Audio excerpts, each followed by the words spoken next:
Hola estudiantes, ¿qué día es hoy? Hoy es viernes. ¿Cuál es la fecha de hoy? Es el 1 de mayo. We didn't talk about that when we talk about dates, that the only time that you don't use the number for the date is if it's the first of the month, and we've just learned that word for first. So es el 1 de mayo. Es clase 43, la clase just before el examen final. So if you haven't already checked on My Northwestern when all of your final exams are, please do that. I have tried to make that be very clear for you guys. I have 2 101 classes, so notice that if you're in the 1 o'clock class, el examen es miércoles, el 6 de mayo. If you're in the 1040 class, jueves, el 7 de mayo. So nobody's on el 5 de mayo, because you should go out and celebrate on that day, right?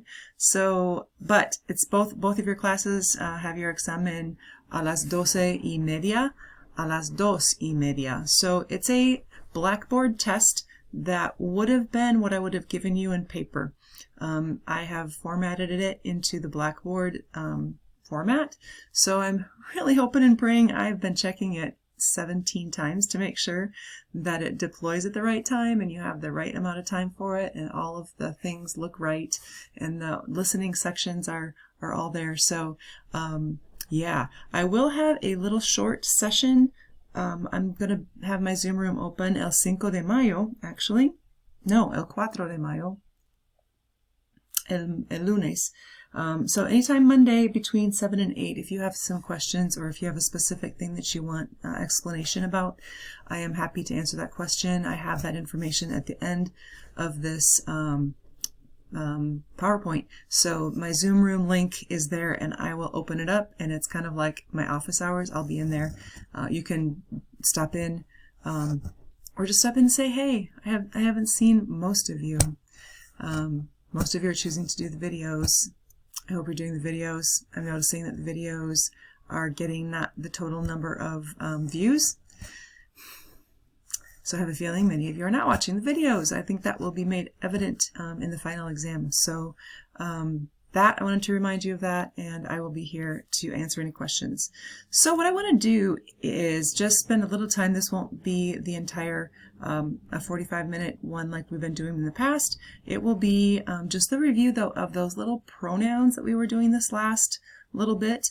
You had some tarea escrita that you had to do for that this time, and I gave you the key for that, so you can take a look at that and make sure that your answers look similar to that. If not, had you been in class, I was going to have you guys, I was going to give you a little Ziploc bag that had a bunch of words cut up, and you had to unscramble the following sentences that you see here. You bought me these beautiful sandals.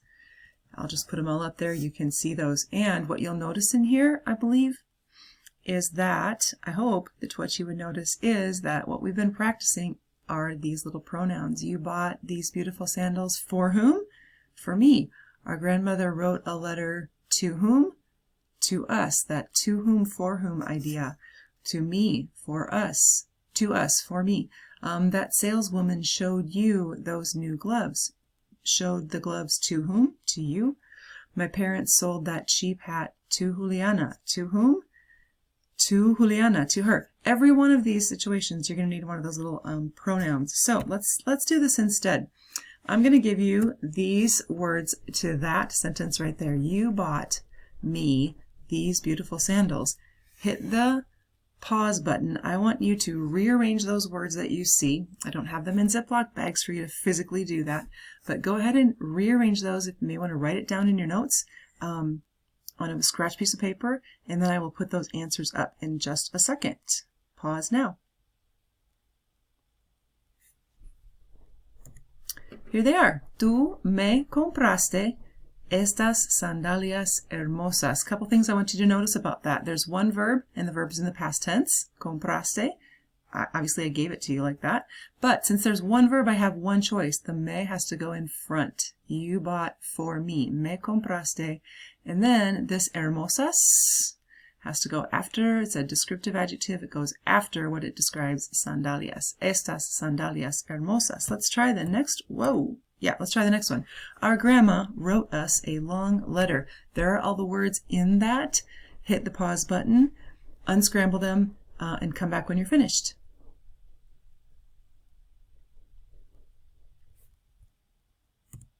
There it is. Nuestra abuela nos escribió una carta larga.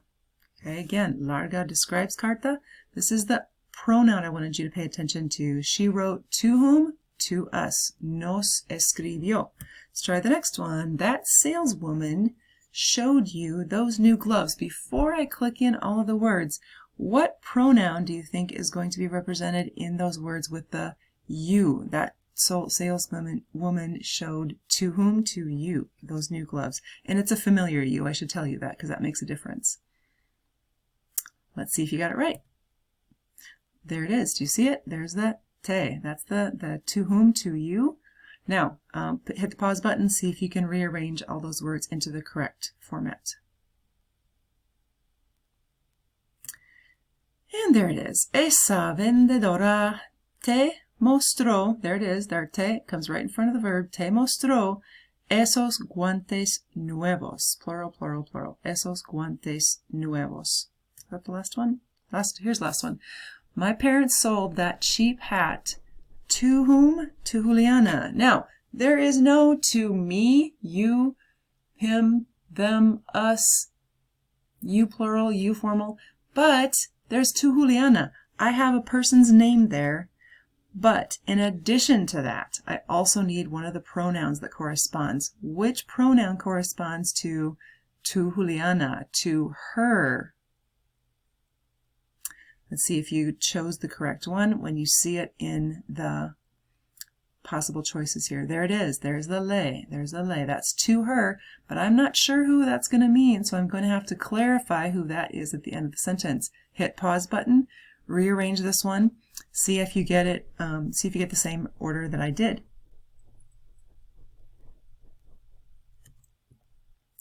Mis padres le vendieron. There's my verb, vendieron. Le has to come in front.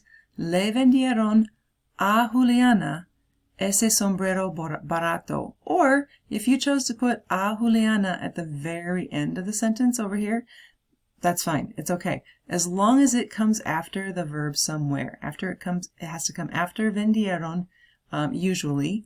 Again, I shouldn't say that always because there's a few occasions, but most of the time it'll come after the verb, either right after the verb or at the very end of the sentence as well.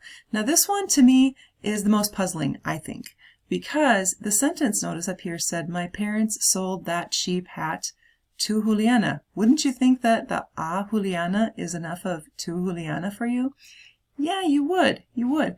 But like I said, if you have an answer to that question, to whom, you will always, always, always have that little indirect object there. It's going to be a le in this case, and then a Juliana tells me specifically who that le to her refers to. We're going to practice this a bit more.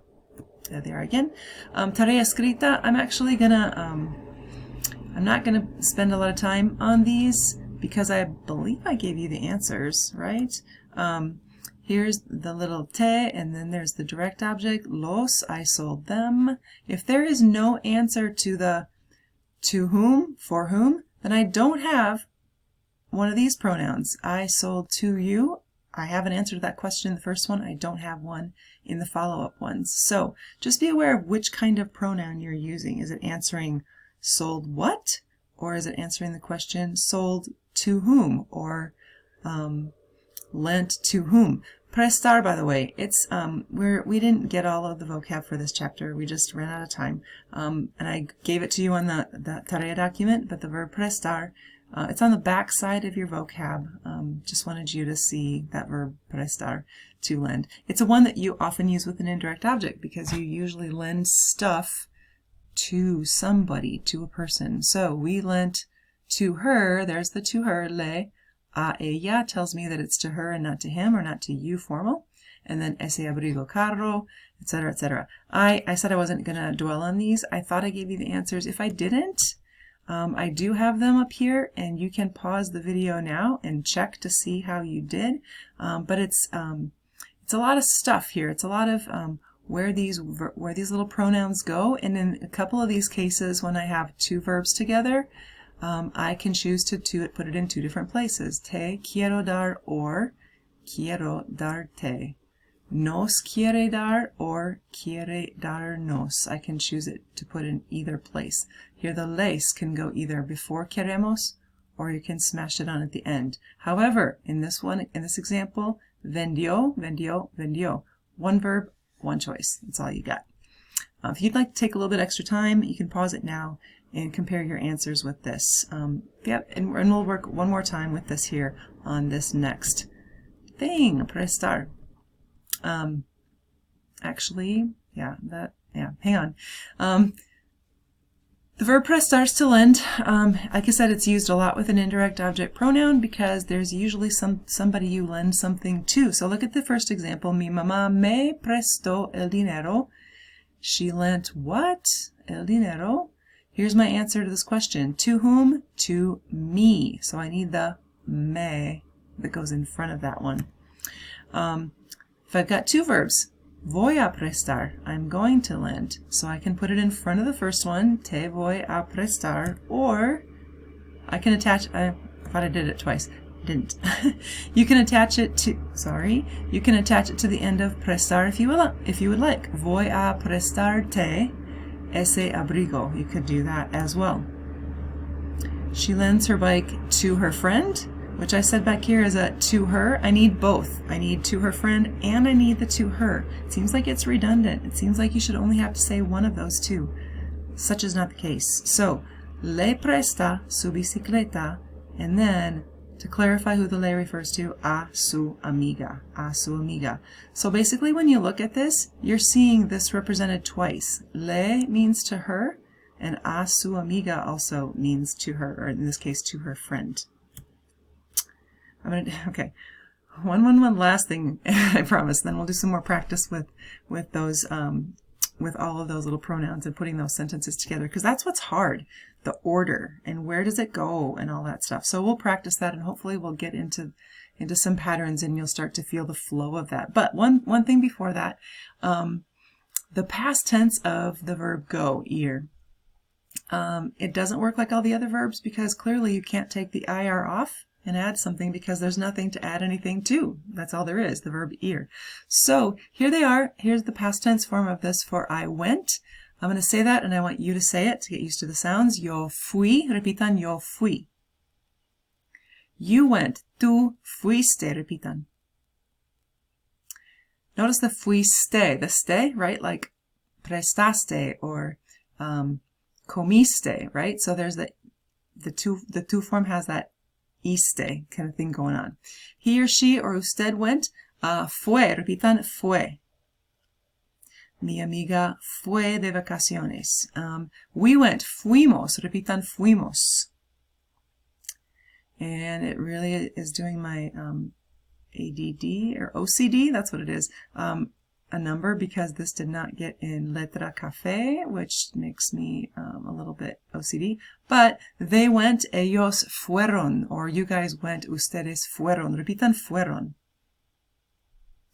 Okay, now give the pause button here in the corner a little tap, and I would like you to read aloud these sentences, or in this case a question, realizing the past tense of the verb go. I went. Did you go? She went. We went. They went. Fui, fuiste, fue, fuimos, fueron. Hit pause, read those statements, questions, and then come back. Okay, this is what I was getting at. We're going to do this here. And we're going to spend a little bit of time again with these little pronouns that you see here in the second column, the me, the te, the le, nos, les, to me or for me, to you, for him, for her, for you formal, for us, to them, to you guys. Now, here at the very end are those clarifiers. If I have to clarify who I'm referring to, if it's one of the ones that are not in parentheses, you pretty much need that. A mí, A ti, a nosotros clarifies the me and the te and the nos. But because me, te, and nos already are very, very clear in who I'm referring to, you're not going to need those most of the time, all right? I rarely, 0.5% use those when I'm speaking. So let's see what we've got going on. We've got a lot of subjects here. Yo, el dependiente, el profesor Gómez, de los videos de Panorama, la vendedora, mis padres, tú, nosotros, y Silvia. All of these people over here are doing something or did something. Maybe we can use some of these in the past tense, and I'm going to set up what those are for you in just a second. They are going to, for example, if it's comprar, they're going to buy something, okay? Actually, we're going to go straight across. That makes sense for most of these. They're going to buy regalos. What are regalos? Gifts, okay? Somebody's going to vender una corbata. And somebody's going to sell a tie, una corbata. Somebody's going to say or tell their problems to someone. Someone's going to carry the mochila, the backpack. Somebody's going to prestar, lend, our new verb, dinero. Somebody's going to pagar, to pay. Dinero en efectivo, pay cash for something. Somebody's going to escribir mensajes electrónicos. And then somebody's going to give, dar, un carro. Wow, somebody's going to give a car to somebody. Now, notice that all of these verbs are going to lead themselves to asking one of these questions. Somebody's going to buy gifts for whom? Somebody's going to sell a tie to whom? So I'm going to tell you what those are, and then I would like you to pause the button and see if you can formulate that question from all of the pieces of this chart. So let's do the first one together, and then I'll have you do a couple more. Let's start with this. Yo. I carry the backpack to my cousins. How about that? I'm going to start with yo. I carry, llevar, the backpack to whom? To my cousins. So, first of all, I carry. Okay? Actually, let's do that past tense. I carried, or I took the backpack. Past tense of llevar? Llevé. All right, so yo llevé. I carried what? La mochila. Now, to whom did I carry the backpack? To my cousins. I need one of these pronouns in there because it answers this question. To whom? To my cousins. Where is to my cousins represented here? Well, it's right here, right? Because it's to them. So I'm going to be les, and then I'm going to clarify that at the end with a mis primos. Let's put this all together in this order. Yo le llevé la mochila. Sorry. That was my cousins. Sorry, it was just my cousin. Yo les. I thought some of you were like, what? What is she talking about? Yo les llevé una mochila a mis primos. Since a mis primos are plural to them, I need the plural les going on there. Let's do one more together, and then I'm going to give you a separate one. Let's do this one. My parents bought gifts for us. All right? My parents bought gifts for us. For whom? For us. Which pronoun in this list represents the for us? It is right here, right? And my parents bought gifts for us. Okay? So, mis padres nos, past tense of this, they bought, nos compraron regalos. Period. I can stop it right there. Okay? I don't need any a nosotros because nos is super clear. We know exactly who we're talking about. I'll say it one more time. Mis padres nos compraron regalos. Period. Okay? And maybe I want to finish it with para la Navidad for Christmas or something like that. Let me give you one more example that I want you now to formulate after you press the pause button. Professor Gómez lent money to you guys over here. So I'll say it one more time. Professor Gómez lent money. These are going to go together here. Professor Gómez lent money to you guys. hit the pause button, see if you can formulate it. You can write it down or you can say it aloud, whatever you want to do, but don't skip this step. I'll say it again. Professor Gomez lent money to you guys. Okay, hit pause, try it. This is what you should have ended up with. El profesor Gomez les prestó dinero a ustedes. A ustedes and les are the same thing, okay? Or a ustedes basically clarifies who that les refers to. Let's try another one. What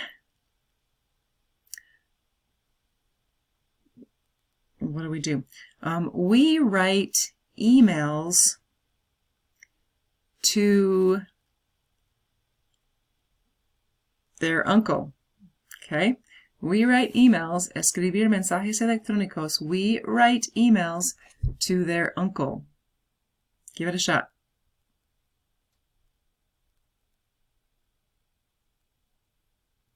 Okay, it should sound like this.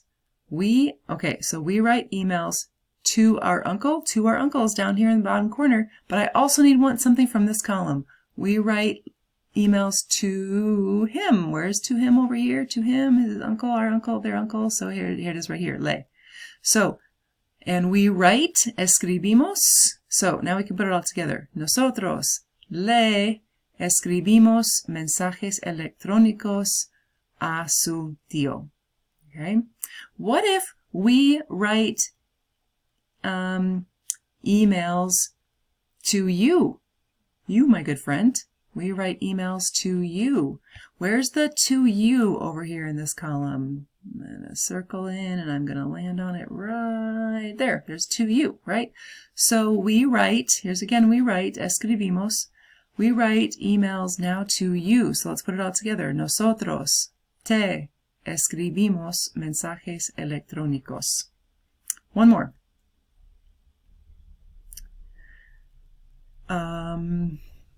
I tell the problems to my cousins. I tell the problems to my cousins. I tell my problems to my cousins. So here's I over here. Here's yo. Okay, let's go to the verb first. What's I tell? Remember, it's one of our go verbs, right? I tell, I say. Yo digo. Yo digo. I tell problemas. And then who did I say I tell problems to? My cousins. I tell my problems to my cousins. I did it almost half for you. Now see if you can put it together. Hit the pause button. Try that one. I tell my problems to my cousins. Go. To my cousins, where are they in this column? Because it answers the question, to whom? I have to have one of these. To my cousins would be to them. Les. Yeah, les. So, let's back it up. Yo les digo mis problemas a mis primos. A mis primos clarifies to all of us who that les is referring to. All right. If you need a little bit more practice, there's nothing stopping you from pausing the video right now, giving yourself a couple extra examples of this. Maybe Sylvia did something. Maybe Sylvia gives a car to her boyfriend. That'd be fantastic, right? So try that sentence. Try a few more other ones. Put some of these other things together and see what you can do to make up a sentence. If you have an answer to these two questions, you have to have something in this column. Okay, so we're going to finish on that. If you need to do some more, if you need a little bit more practice, go ahead and stop it right now. Had we been in class, we would have done a real quick video vocab review game that requires small groups and requires competition and all of that kind of stuff. Sadly, there's so many things that we didn't get to do because we don't have the format to do that in this particular way. So, but I just wanted to make sure that we covered some of those last couple concepts that that come from Lección 6. One of the main things is the past tense form. Past tense forms for AR, ER, and IR verbs. So that's a huge concept. We will jump start that when we get into the next level of Spanish in 102. So I hope to see most of you in that class next semester. Yes, so be sure you know that, and then this whole indirect object concept will be coming back as well. A few things that I want to bring to your attention then about the examen final. I already have said this a few times. What time your exam schedule is, be sure you know. I won't have you in front of me. I won't have you come into the classroom. I've had students not show up for their final exams, and I've had other students text them and say, hey, el examen final es ahora, and then, oh, they didn't know, they forgot, I don't know what, but I won't have you to see. I won't be able to see you, so be sure that you're there. It's my paper and pencil test, so it'll look like what I would have given to you, but the sections will be all, what's the word, mixed up. They're all going to be randomized. That's the word. They'll be randomized, but you can navigate back and forth between sections. There will be a group of like 5 questions. You can answer those questions, go to the next section type of thing. If there's special characters that you need, an accented letter, an A, E, I, O, U, an upside down exclamation point, upside down question mark, you probably won't need those punctuation marks, but you will. Especially with this past tense, you're going to need the accented letters when you have a phrase like compre, a verb like compre. There's going to be an E with an accent mark. On those sections, I will have those listed at the top of the section. All you have to do,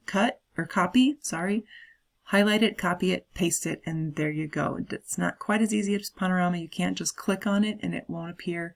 Blackboard doesn't have that setting, that option, sadly. But you can, it's going to be there. There's going to be like multiple choice. You don't need to have those special characters for that. So yeah, I won't have those available for you then. But if you need them for the writing sections, yes. There's 3 listening sections. First of all, my questions. I will say each one 3 times. I would suggest you listen to it twice. Pause, okay? Write the answer to the question. And then listen to it a 3rd time and see if that's what you actually did. Full sentence answers, not just if the answer is like dos. Nope, that's not the full answer. You're going to have to give me a full sentence to answer that question.